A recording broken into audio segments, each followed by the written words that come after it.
101,1 Smart FM, The Spirit of Indonesia, Business and Inspiration. Selamat pagi Smart Listener, semangat di hari Senin ini. Ada Morning Drive lagi menemani Anda pastinya barengan sama Rifa Majid nih.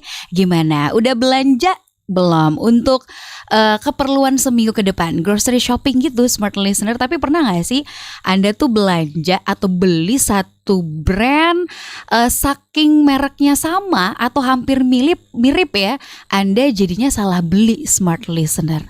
Atau mungkin Anda pernah mendengarkan ada orang yang kemudian saling klaim satu merek gitu, entah siapa yang duluan terdaftar gitu ya, karena itu semua adalah imbas karena sebelumnya mereka tidak mendaftarkan hak mereka atau hak kekayaan intelektual mereka itu di Kemenkumham. Jadinya ada terjadi plagiarisme, kemudian saling klaim, ada yang mirip-miripan gitu brandnya ya, dan itu ujung-ujungnya pasti akan merugikan, ya nggak sih? Apalagi untuk Anda nih Smart Listener, pelaku bisnis, nggak mau kan brandnya atau produknya ditiru sama orang lain. Makanya penting banget kita untuk ngobrolin soal hak kekayaan intelektual itu. Dan pagi hari ini di Morning Drive saya akan mengajak Anda ngobrol bersama dengan empunya si expert di bidangnya. Pokoknya kalau mau nanya soal haki semuanya dari A sampai Z sama beliau. Ada Kepala Bidang Pelayanan Hukum Kanwil Kemenkumham Provinsi Sulawesi Selatan, Pak Muhammad Yani. Assalamualaikum, selamat pagi Pak Yani. Waalaikumsalam, selamat pagi Mbak Lisa, Mbak Rifa. Rifa Pak, tunggu dulu, siapa itu tadi kita bilang namanya? Ada mantan pacar tak kita ingat-ingat. Saya pikir saya punya anak. Oh iya. Pak Yani apa kabar pagi ini? Alhamdulillah baik. Alhamdulillah sehat ya. Sehat, semangat sehat, ya. sehat. Kalau saya bilang selamat pagi, jawabnya pagi gitu Pak ya. Selamat pagi. Pagi. Luar biasa. Pak, biasanya pagi hari Senin pagi tuh upacara ya. Ya. Tapi kita pagi ini upacaranya di studio aja. Kita akan kasih banyak pengetahuan nih dan ilmu buat Smart Listener yang pagi hari ini mendengarkan kita di 101,1 Smart FM Makassar. Atau bahkan ada nih yang nonton kita pagi ini Pak Yani di live streaming YouTube channel Smart FM Makassar. Kita akan ngebahas apa nih Pak Yani sebenarnya pagi hari ini obrolan kita? Ya, seputaran tentang kekayaan intelektual. Khususnya tentang pendaftaran merek dan perlindungan merek. Nah itu dia. Jadi bagaimana pentingnya pendaftaran merek dan juga penegakan hukumnya kita akan bahas pagi hari ini. Tapi benar gak sih pernyataan saya sebelumnya tadi Pak Yani soal ada orang yang saling klaim merek karena sebelumnya belum terdaftar, atau bahkan karena saya sendiri pernah tuh Pak mengalami salah beli produk gitu ya, karena dari packagingnya sama, mereknya juga sama. Jadi saya pikir itu adalah produk yang sama, tapi ternyata beda Pak. Baik Mbak Rifa, memang fenomena yang terjadi di masyarakat yang seperti Mbak Rifa cerita tadi banyak sering terjadi.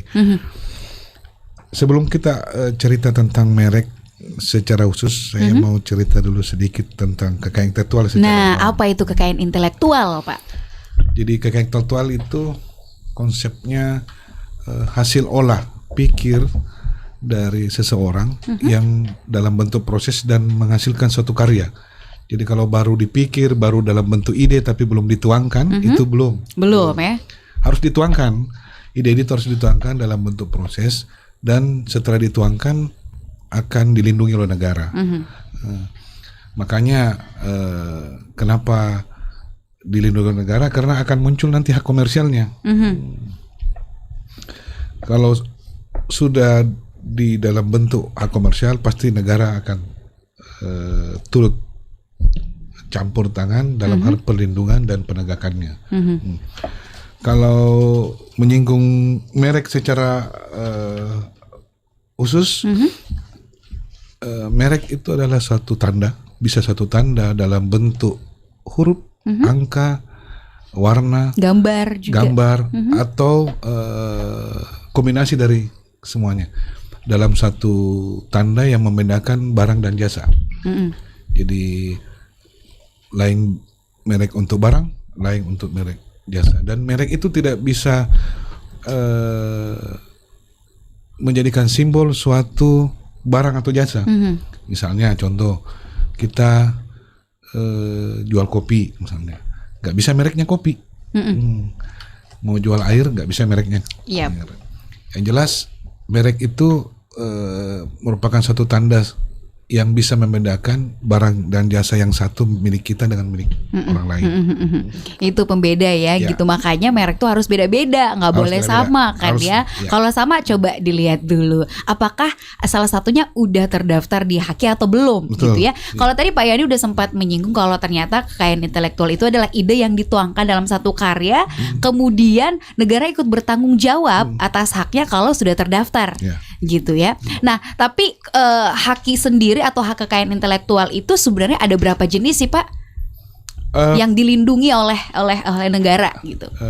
Baik, Mbak Rifa, itu kekayaan intelektual sendiri atau hak kekayaan intelektual sendiri variannya ada 6 apa 7. Ada merek, cipta, paten, desain industri, indikasi geografis, rahasia dagang, dan tata letak sirkuit terpadu. Itu macam-macamnya.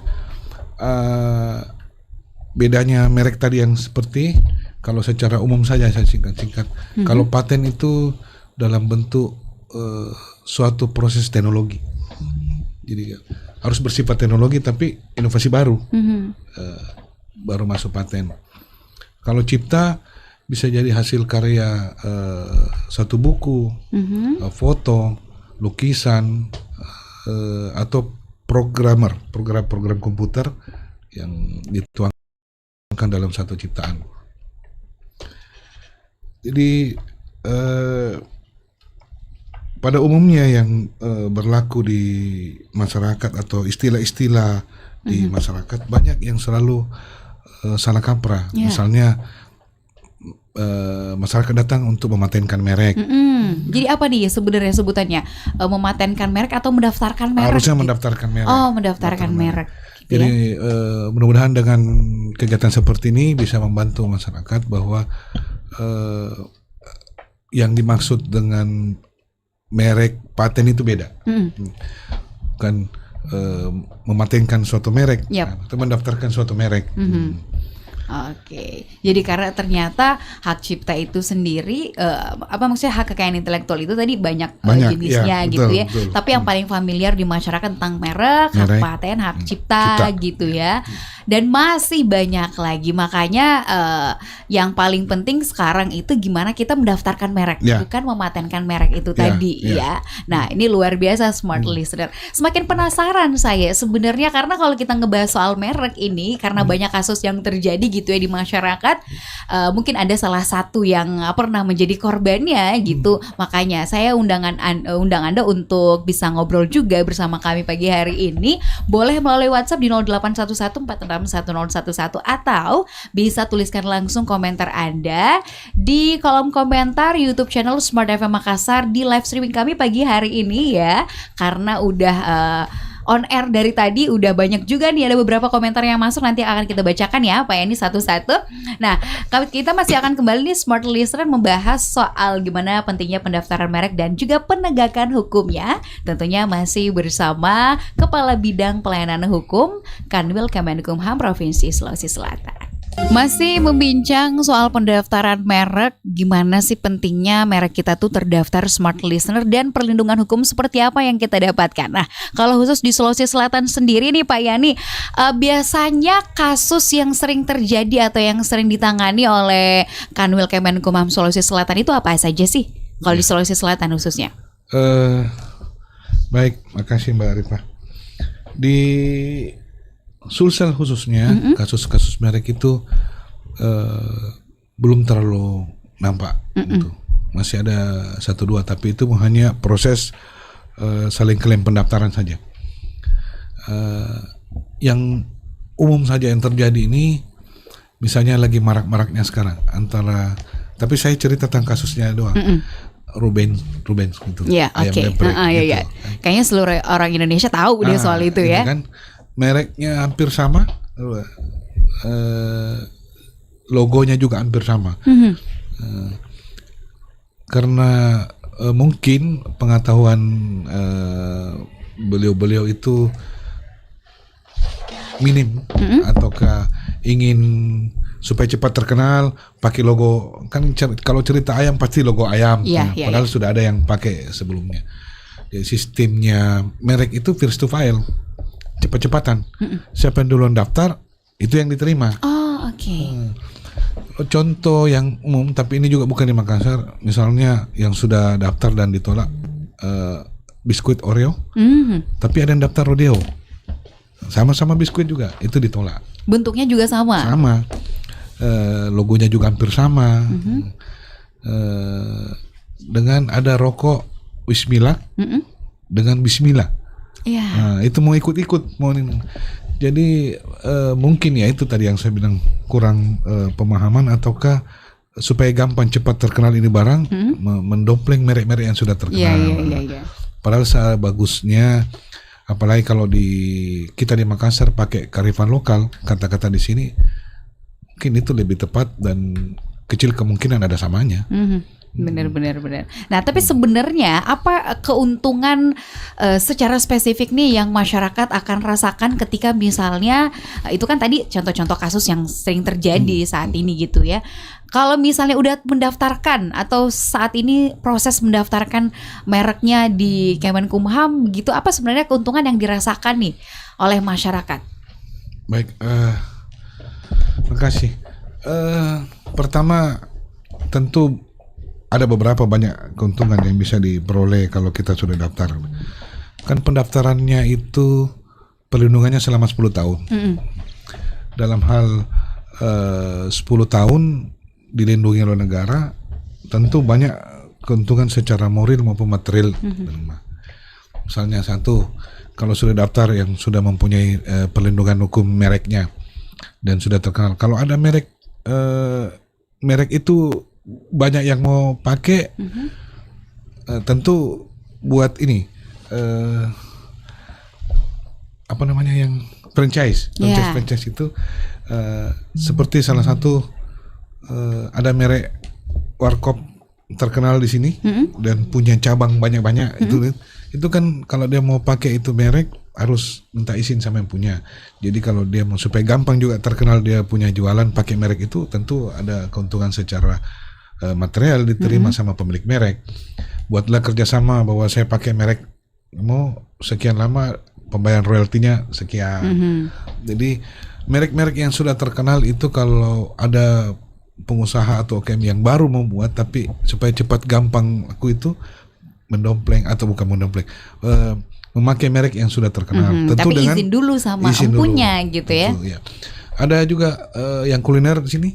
Saya salah satu coto di situ, ada coto yang cukup terkenal di Makassar, punya beberapa cabang, tapi itu tidak ada hubungan keluarga dengan mereka, tapi tetap ada mereka izin dan dibuatkan royalti. Masalah besarannya tergantung para pihak, bagaimana mau pakai selama berapa lama dan besarannya berapa ya tergantung para pihak. Tentu yang punya merek yang sudah terdaftar begitu, tanpa mereka juga berusaha keras untuk menjual sendiri, atau kan otomatis sudah banyak income yang mereka terima.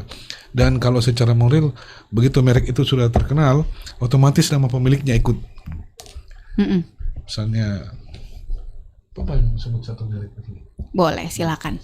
Karena kan kita bahasnya soal merek Pak ya, biar lebih jelas gitu dan masyarakat oh ternyata ini ya gitu. Misalnya salah satu kuliner yang ada di Makassar itu palu basah serigala. Begitu kita sebut palu basah serigala itu orang pikirnya ini yang punya Haji Udin dengan itu otomatis secara moral mereka juga bangga dan mereka juga secara tidak langsung akan terkenal dengan terdaftarnya merek mereka itu. Banyak juga usaha-usaha kuliner atau warkop di Makassar yang belum daftar, tapi dia punya merek cukup unik dan gampang dikenal. Di tempat lain ada daftar, baru ribut yang punya ini saya duluan pakai kok mereka yang daftar. Padahal dari awal kan tadi atau pada saat kegiatan seperti ini selalu kita sampaikan sistemnya merek itu sistem pendaftaran first to file, siapa yang cepat, bukan masalah siapa yang paling terkenal atau siapa yang duluan pakai, bukan, tapi siapa yang duluan daftar, karena perlindungan merek itu dimulai pada saat pendaftaran. Ini bedanya keluar sedikit ke cipta. Perlindungan cipta itu pada saat pertama kali dia umumkan di depan umum. pada saat itu dilindungi. Tapi kalau merek, paten atau yang kelas-kelas lain itu perlindungannya pada saat mulai didaftar. Oke, jadi kalau misalnya pengen buat usaha gitu ya, atau satu produk, usahain udah harus mendaftarkan terlebih dahulu mereknya gitu ya. Jangan sampai udah terkenal, Ya. kemudian ada yang buat sama, saling klaim lah. Akhirnya karena brand kita udah terkenal, tapi tidak terdaftar, akhirnya ujung-ujungnya harus ganti brand atau harus Betul. ganti merek gitu Pak ya. Ya. Jadi rugi lagi gitu. Nah itu salah satu kerugiannya, dan keuntungannya banyak sekali. betul. Nah pertanyaannya sekarang, gimana caranya untuk bisa mendaftarkan merek kita Oke. dalam Haki gitu? Oke. Pertama, semenjak 2016 ini, apalagi masa pandemi ini, di kami khususnya di Kanwil Sulsel sudah untuk mempermudah masyarakat mendaftar, kami buat sistem pendaftaran online. Ya. Bisa juga langsung ke kami atau bisa juga lewat online dengan ada web di merek.dgip.go.id. Pendaftarannya gampang, tidak seribet kalau kita mau daftar KI yang lain, khususnya merek. Cukup identitas dengan nama merek. Biaya juga cukup terjangkau.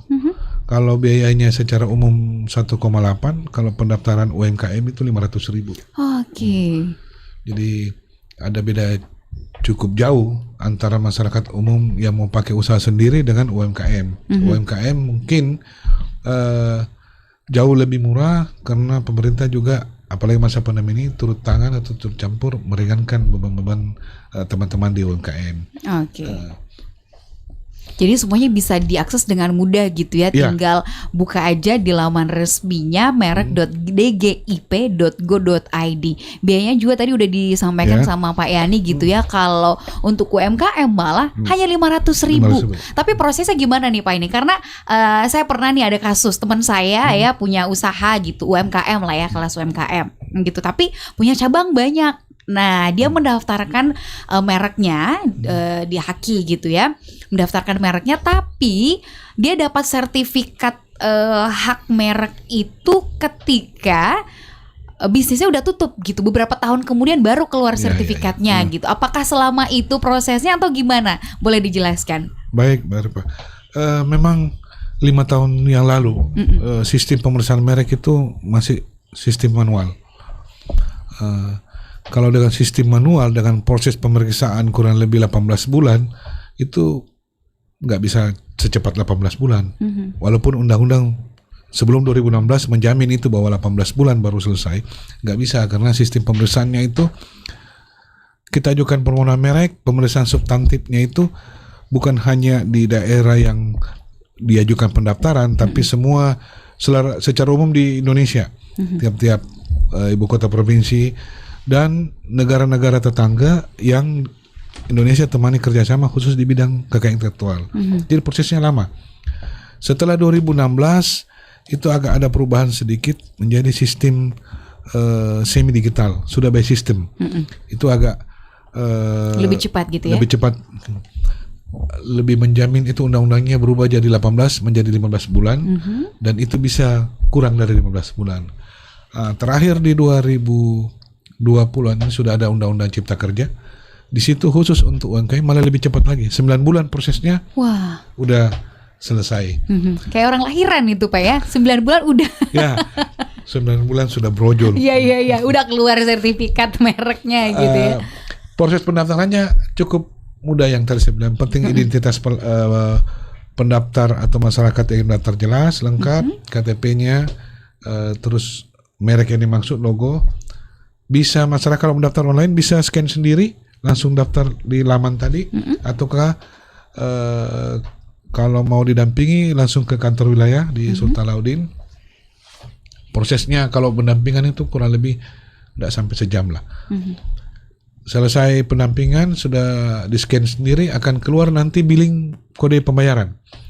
Pemohon sendiri akan store ke bank, jadi tidak lewat kami lagi. Iya. Kami hanya terima tanda setoran dari ATM kah atau dari teller, baru ditindaklanjuti dalam bentuk tanda bukti pendaftaran.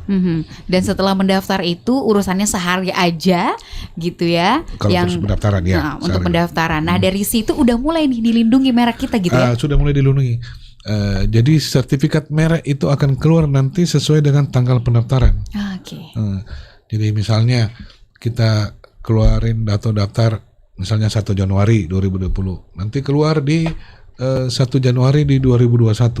Oke. Tapi sementara dalam proses 1 Januari 2020 sampai 1 Januari 2021 ada yang pakai, itu kita bisa komplain setelah di 1 Januari 2021. Jadi tanggalnya itu tetap menunjuk tanggal pendaftaran. Makanya dia kenapa dilindungi sesuai dengan tanggal pendaftarannya. Jadi dia akan berlaku sesuai dengan tanggal pendaftaran, akan mundur 1 tahun ke belakang atau kalau 9 bulan ke belakang, dan pada saat proses 9 bulan atau 1 tahun itu ada yang pakai, otomatis mereka akan tertolak gitu ya, atau mereka akan mendapatkan sanksi Pak ya. Bisa jadi. Bisa jadi. Yang penting itu tadi yang harus kita garis bawahi. Perlindungan atas hak merek kita itu sudah berlaku saat kita mulai mendaftarkan. Entah itu sementara proses belum keluar sertifikatnya, jangan khawatir smart listener, karena kita sudah mendapatkan hak untuk dilindungi mereknya secara hukum oleh negara. Wah, luar biasa nih. Ada banyak nih pertanyaan nih Pak. Habis ini kita akan bacakan satu-satu ya. Karena banyak ternyata yang penasaran dan sepertinya ingin mendaftarkan mereknya, tapi itu tadi belum ada pengetahuan tentang itu. Kita akan bahas di sesi yang selanjutnya. Smart listener jangan kemana-mana, tetap bersama kami. Daftarkan merek dagang saya nih, cuman pengen tahu dulu apa aja persyaratannya, dan yang paling penting berapa cuan atau biaya yang harus dikeluarkan. Tadi udah sempat disinggung sih sebelumnya, boleh diulang lagi tapi singkat aja. Baik, smart listener, persyaratannya itu yang seperti tadi. Berkas-berkas apa yang harus dilengkapi ya? Cukup KTP pemilik dengan etiket merek. Etiket mereknya itu dalam bentuk apa itu dia punya nama nanti. Bisa juga dalam bentuk gambar atau huruf atau cuma warna doang atau kombinasi dari semua itu. Setelah lengkap itu semua, baru yang bersangkutan atau pemohon bisa antar langsung kami atau bisa lewat online yang di laman tadi. Biayanya kalau yang bersangkutan tadi itu secara umum 1,8, tapi kalau UMKM cuma 500.000. Tentu UMKM ini perlu ada surat keterangan UMKM dari Dinas Perindustrian Perdagangan atau Dinas Koperasi. Itu cukup 500.000. Oke, itu ya udah jelas ya syarat-syarat berkasnya apa. Boleh diakses juga, caranya semuanya bisa di merek.dgip.go.id. Semua lengkap penjelasannya di situ Pak ya. Nah terus pertanyaan selanjutnya dari Kurniawati J. Banyak nih beredar merek-merek yang terlihat mirip dengan merek besar. Apakah itu diperbolehkan Pak? Kalau misalnya boleh, sebenarnya berapa persen kemiripan yang bisa ditolerir saat mendaftarkan merek? Gitu. Itu tadi yang sempat saya singgung. Kalau dia mau mendumpling merek-merek yang sudah terkenal, otomatis itu bisa dikategorikan pelanggaran. Tapi kita lihat dulu merek-merek yang dimaksud tadi, apa ini merek terdaftar atau tidak. Kalau merek itu tidak terdaftar, tidak ada masalah ya. Tapi kalau merek itu terdaftar dan pemilik merek suatu saat akan tahu, bisa digugat pidana ataupun digugat perdata ganti rugi. Jadi kalau misalnya mau ditahu ukuran persentase penolakan atau di mana kemiripannya ya, merek itu ada istilah, ada persamaan dalam pokok. Kalau persamaan dalam pokok dan dia satu kelas, satu barang atau satu jasa, itu kemungkinan besar ditolak. Jadi kalau misalnya mau mendaftar, di samping tadi kita punya sarankan kalau bisa pakai istilah-istilah kearifan lokal yang tidak ada samanya di tempat lain. Kedua, sebaiknya masyarakat bisa mengakses di PDKI tadi, indonesia.dgp.go.id, pangkalan data kekayaan intelektual. Sebelum ini masyarakat umum bisa akses. Jadi sebelum daftar itu sebaiknya akses itu dan bisa melihat merek-merek apa yang sudah terdaftar. Salah satu cara untuk kami membantu masyarakat bisa mengantisipasi mereknya ditolak. Jadi cari referensi dulu ya, lihat dulu di PDKI strapindonesia.dgip.go.id. Ya. Di situ dilihat apakah ada yang mirip sama merek kita gitu. Tapi misalnya gini Pak, sama-sama nih jasa kebersihan misalnya. Satu namanya sikat WC, satu namanya sikat gigi. Itu boleh nggak? Kalau sama itu, tapi salah satunya udah terdaftar. Boleh katanya sama sama sikat atau gimana? kalau ada kata-kata sama sikat, kemungkinan besar ditolak. Dan jenisnya sama ya? Ya, tapi ini kita masuk lebih teknis lagi. Kalau kata sikat untuk membersihkannya, kemungkinan itu tidak bisa diterima sebagai merek. Tapi kalau dia tadi bilang ada sikat A, ada sikat C, kemungkinan dua-dua diterima, tapi mereknya A dengan C. Kata sikat itu tidak bisa dijadikan merek. Semua orang bisa pakai. Jadi bisa jadi kemungkinan sikat A, sikat B diterima dengan satu kelas jenis untuk jasa kebersihan. Dengan catatan itu ada pembeda. Ada pembeda. Yang jelas kata-kata umumnya itu tidak bisa kita jadikan sebagai merek. Oke, gitu ya. Kayak ini nih Pak, ada penanya namanya brandnya kayaknya nih sikat sepatu gitu ya. Pak, merek saya ada yang gunakan, cuma beda di huruf J. Tapi nama sama. Bisa saya laporkan itu Pak. Kemudian bagaimana hukumnya Pak? Yang jelas mereknya yang dimaksud tadi ini terdaftar, silakan. Mau langsung ke kami untuk dilaporkan atau mau lewat pihak teman-teman di kepolisian, bisa itu. Dengan catatan pertama, yang bersangkutan sudah mempunyai alas hak yang sah. Artinya dia punya sertifikat pendaftaran merek dan masih berlaku karena kan cuma 10 tahun. Iya. Itu masa berlakunya 10 tahun ya. 10 tahun. Oke, dari Kurniawan bukan Kurniawan udah tadi ya, Detars. Misalnya Pak, ada merek dagang sebuah usaha yang dikloning orang lain alias mirip sama orang lain, kemudian kualitas produknya tidak seperti merek aslinya. Bisa nggak sih customer mempidanakan si pembajak merek ini? Iya, ini pernah terjadi di beberapa tempat di luar Sulawesi Selatan. Yang jelas itu tadi dasarnya dulu pemilik merek yang dikloning ini terdaftar atau tidak. Begitu dia terdaftar, otomatis satu pelanggaran. Misalnya dia punya merek A, ini terdaftar, terus dibawa ke Sulsel, diganti isinya, ataukah tetap itu isinya atau diganti namanya, itu pelanggaran. Itu pelanggaran ya, dan akan dipidanakan gitu Pak ya. Oke, wah, menakutkan ya. Makanya jangan sekali-kali coba-coba untuk mencuri merek orang lain atau istilahnya plagiarisme gitu Pak ya. Ada contoh sederhana yang marak itu air isi ulang. Kalau galonnya itu air isi ulang dia memakai salah satu merek yang terkenal, kan banyak merek yang terkenal itu, dan dia pakai isi ulang dan yang komersial kembali, itu pasti pelanggaran. Kurang lebih sama yang ditanyakan tadi. Kecuali dia pakai galon yang tidak bermerek, baru dia isi ulang dan dia perdagangkan, itu tidak ada masalah. Iya, oke. Nah, kita lanjut ke pertanyaan selanjutnya Pak. Dari Strada Polygon, apakah pengajuan pendaftaran merek itu wajib dilakukan melalui kuasa hukum? Oke. Jadi pendaftaran merek itu kalau diwakili dari pihak pemohon cuma bisa lewat kuasa KI. Ada namanya kuasa kekayaan intelektual, tapi kuasa itu di Makassar belum ada. Yang biasa disebut konsultan KI. Tapi kalau proses pendaftarannya cukup mudah, ngapain pakai konsultan? Iya. Langsung ke kantor nanti wilayah. Nanti biayanya makin besar ya. Ya pasti lah, karena ada biaya jasa nih. Bisa-bisa saja, tapi kalau kuasa hukum yang biasa, yang umum, yang kita tahu itu selain konsultan KI nggak bisa. Jadi harus konsultan memang kekayaan intelektual ya. Iya. Oke, baik. Kita lanjut ke pertanyaan selanjutnya dari Reza Hidayat. Saya pernah lihat nih Pak, ada rokok yang mereknya berbeda tetapi gambar di kemasan rokoknya mirip dengan gambar pada kemasan rokok yang ternama. Apakah hal tersebut juga merupakan satu pelanggaran Pak atau gimana? Ya, mungkin kalau ada terjadi hal-hal seperti itu patut diduga itu pelanggaran. Hanya kan mungkin bukan hanya sampai di situ kita melihatnya. Kita harus masuki lebih siapa tahu satu perusahaan misalnya. Tapi kalau itu memang tidak ada hubungannya sama sekali, pasti jelas patut diduga pelanggaran. Ini harus dicurigai gitu ya. Oke, baik. Masih banyak pertanyaan nih smart listener dan nanti kita akan bahas satu-satu lagi. Tenang, kita masih akan membacakan kok pertanyaan Anda. Makanya yang belum gabung boleh langsung ke WhatsApp kita di 0811461011 atau kalau mau gampang boleh langsung buka YouTube channel Smart FM Makassar. Ada live streaming kita di situ.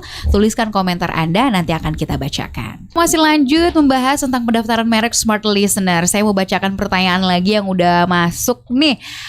Apakah pendaftaran merek dagang ini berpotensi pungli, Pak? Ada potensi pungli ya nggak sih? Enggak kayaknya ya, karena tadi udah langsung bayar sendiri gitu di bank ya. Betul.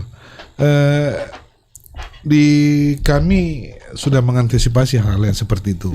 Jadi ada beberapa cara yang kita buat, termasuk sistem pembayarannya online. Sistem pembayarannya juga langsung tanpa ketemu dengan pihak-pihak dari Kemenkumham. Jadi yang bersangkutan sendiri langsung nyetor ke teller atau lewat ATM. Yang dibawa ke kami itu cuma tanda bukti setoran PNBP yang lewat ATM tadi atau lewat teller. Kalaupun terjadi hal-hal seperti itu, kemungkinan besar dari pemohon sendiri. Misalnya pemohon sendiri malas datang ke kantor, menyuruh ke orang lain. Iya, gitu. ada calo gitu ya. Tapi kalau dari kami sendiri itu sudah ketemunya saja sudah hampir bukan antara person dengan person. Semua sudah berbasis online. Jadi kecuali kalau baru mau daftar dan ada konsultasi, dan konsultasinya itu pun konsultasi gratis. Dan ada juga kan kami pun juga buka konsultasi via WA. Oh, ada juga bisa via WA. Oke. Ya, karena pendaftarannya cukup mudah. Sangat mudah, semua masyarakat bisa akses. Jadi kalau ada tadi potensi yang dimaksud ditanyakan, sudah hampir tidak ada celah untuk dari Kemenkumham sendiri. Karena udah zona integritas nih ya. Jadi no pungli-pungli club ya smart listener. Anda juga harus berhati-hati gitu. Karena tadi kita udah sempat bahas juga waktu break, untuk misalnya minta bantuan pun nggak boleh sembarangan orang. Kalau misalnya kita pengen ngurus pendaftaran merek gitu ya, harus ada atau langsung dibantu sama konsultan kekayaan intelektual gitu ya. Oke, yang tersertifikasi dan ada bukti kartunya smart listener. Jadi jangan mudah percaya sama orang yang menawarkan jasanya gitu ya, kalau bukan konsultan KI. Betul. Nah, selanjutnya ini banyak pertanyaan yang tapi udah terjawab tadi, soal prosesnya berapa lama udah terjawab. Masa berlakunya juga 10 tahun Pak ya. 10 tahun. Jadi setiap 10 tahun bisa diperpanjang. Bisa diperpanjang. 6 bulan sebelum tanggal berakhirnya 10 tahun itu diperpanjang. Kalau tidak diperpanjang setelah 6 bulan setelah 10 tahun akan jadi milik umum. Siapa lagi bisa daftar duluan lagi. Iya, gitu ya. Jadi kalau misalnya kita cinta dengan merek kita sendiri, makanya ingat-ingat ya, setiap 10 tahun. 10 tahun lama loh ya. Bisa mempertahankan merek itu ya. Kemudian pertanyaan selanjutnya, kenapa dari Max TV, mengapa terlalu lama proses pengeluaran sertifikatnya sampai 1 tahun Pak? Nggak bisa kah 1 bulan 2 bulan gitu? Dia nggak tahu ini prosesnya di belakang susah. Ya seperti tadi memang agak panjang pemeriksaan subtantifnya. Di samping antar kita sendiri dalam negeri, diperiksa negara-negara tetangga yang kita temani kerjasama di bidang merek yang didaftar ini. Kan banyak merek-merek luar negeri itu banyak didaftar di sini. Yang beli franchise gitu Pak ya? Iya, ada satu merek celana yang tidak usah saya mungkin sebutkan, tapi cukup terkenal itu merek itu didaftar di sini. Oke.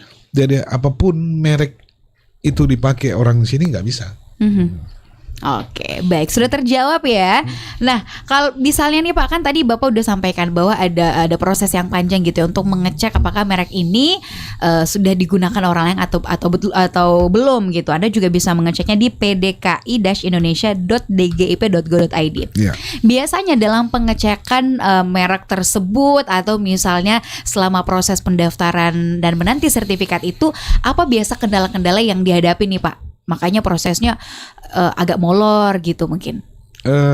Biasa salah satunya itu dari pemohon, misalnya sementara berproses tiba-tiba ganti alamat. Oke. KTP-nya alamat si A, tiba-tiba sementara proses dia pindah alamat. Padahal prosesnya ini kan, misalnya saya pakai alamat A, daftar merek B. Terus tiba-tiba di jalan saya tetap pakai daftar B, tapi mereknya alamatnya sudah pindah ke C. Itu otomatis ditolak. Padahal orang yang sama. Iya. Kalau dia tidak menyampaikan pengumuman atau informasikan ke kami. Pada saat ini sementara proses formalitas pindah ke proses substantif, tiba-tiba ada pemberitahuan begitu, diulang lagi. Terhambat lagi untuk pindah kan pemeriksaan pertamanya formalitas, terus diumumkan, setelah diumumkan tidak ada yang pakai, baru proses substantif, dan terakhir proses sertifikasi. Jadi makanya kalau kita daftar gitu pastikan semua data-datanya udah lengkap dan nggak bisa berubah gitu ya. Dan alamat email juga. Alamat email juga, karena ada sedikit perubahan itu akan menyulitkan kita sendiri malah. Mulai lagi di proses dari mulai awal. lagi gitu dari Kadang awal. juga ada merek daftar warna merah huruf A, tiba-tiba tengah jalan, oh bukan merah ini, merah maron. Iya. Itu berubah lagi prosesnya. Oke, baik. Jadi pastikan memang nih ya sebelum pendaftaran gitu. Oke, Pak, kalau misalnya nih saya sudah mendaftarkan merek terus ada orang lain yang menggunakan merek saya. Gimana caranya untuk mengadukan itu untuk kemudian memberikan sanksi kepada si peniru merek ini, Pak? Ada nggak sih laman untuk pengaduan atau apa yang difasilitasi oleh Kemenkumham? Jadi asalkan yang bersangkutan sudah mempunyai alas hukum yang jelas, sudah punya sertifikat merek, dia bisa, yang bersangkutan langsung, pemohon ini, masyarakat ini bisa langsung ke pihak aparat hukum, baik itu di kami ataupun dari pihak kepolisian untuk mengadukan. Ataupun kalau tidak sempat itu, yang jelas dia punya data-data lengkap, bisa pengaduan online. Yang di pengaduan.dgip.go.id tadi. Bisa diakses di situ ya. Bisa. i-pengaduan.dgip.go.id. Semuanya bisa diakses di situ. Yang jelas pemohon atau masyarakat itu punya alas hukum yang sah. Punya sertifikat merek dulu lah. Ya. Pokoknya bukti kita kuat lah ya, smart listener. Nah, terakhir nih Pak, tadi kan udah sempat disampaikan juga bahwa bisa melalui WhatsApp juga ya. Untuk pendaftarannya itu bisa diakses di kontak person yang mana sih? Nomor WhatsAppnya boleh di-share dong? Boleh. 0856 8728 923. 923. Ini untuk layanan pendaftaran merek ya Pak ya.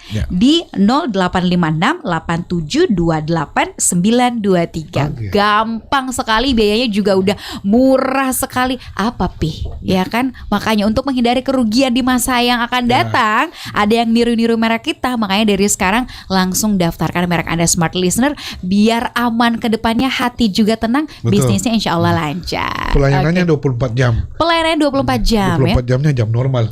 Iya. Jangan sampai terlalu tengah malam, kasihan juga operator. Iya, miminnya lelah soalnya. Oke, Pak, terakhir nih apa yang pengen disampaikan sebagai closing statement buat smart listener yang mendengarkan kita hari ini? Baik, smart listener, Mbak Rifa, dimanapun berada, saya sedikit menyampaikan bahwa hak kekayaan intelektual itu adalah sesuatu yang istimewa yang kita temui mulai dari pertama kita lahir, pertama kita tidur sampai kita bangun kembali. Itu tidak pernah kita lepas dari yang namanya kekayaan intelektual. Tidak pernah kita lepas yang namanya inovasi apapun, dalam sekecil apapun. Jadi kami mohonkan supaya semua inovasi-inovasi yang dimaksud tadi, yang masyarakat buat atau siapapun yang buat, itu dihargai. Dan kita semua ini wajib melindungi. Mungkin salah satu cara untuk melindungi itu, mari daftar semua merek sebelum terjadi yang seperti banyak ditanyakan tadi. Bisa melalui Kanwil, Kemenkumham Sulhal, bisa lewat media online yang sudah disiapkan. Mungkin itu saja, Mbak Arifah. Baik. Terima kasih banyak Pak Yani, luar biasa. Saya sendiri pun hari ini banyak ilmu yang didapatkan gitu ya soal haki, khususnya untuk pendaftaran merek ini. Tinggal menanti Anda nih smart listener bisa datang langsung ke Kanwil Kemenkumham Provinsi Sulawesi Selatan di Jalan Sultan Alauddin ya. Dan terima kasih Pak Yani, dan juga untuk Anda smart listener, habis ini jangan kemana-mana karena Morning